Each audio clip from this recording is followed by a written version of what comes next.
Belkuchi model কলেজে ভারপ্রাপ্ত অধ্যক্ষ নিয়োগে বিধিমালা লঙ্ঘনের অভিযোগ।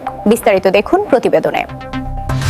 সিরাজগঞ্জের বেলকুচি মডেল কলেজের ভারপ্রাপ্ত অধ্যক্ষ নিয়োগে জাতীয় বিশ্ববিদ্যালয়ের সর্বশেষ বিধিমালা লঙ্ঘনের অভিযোগ উঠেছে বর্তমান ভারপ্রাপ্ত অধ্যক্ষ শামীম হোসেনের বিরুদ্ধে। এ ঘটনায় কলেজের ইসলামের ইতিহাস ও সংস্কৃতি বিভাগের সহকারী অধ্যাপক আল মামুন গত ৩০ এপ্রিল কলেজের সভাপতি ও উপজেলা নির্বাহী কর্মকর্তার কাছে লিখিত অভিযোগ দায়ের করেন।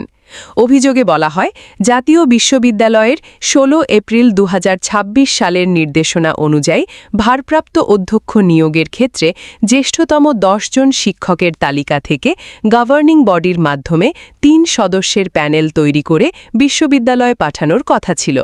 কিন্তু সেই নিয়ম অনুসরণ না করে নিজের ইচ্ছামতো তালিকা পাঠিয়েছেন বর্তমান ভারপ্রাপ্ত অধ্যক্ষ শামীম হোসেন। এদিকে জাতীয় বিশ্ববিদ্যালয়ের নিয়ম অনুযায়ী কোনো শিক্ষক ৬ মাসের বেশি ভারপ্রাপ্ত অধ্যক্ষ হিসাবে দায়িত্ব পালন করতে পারবেন না।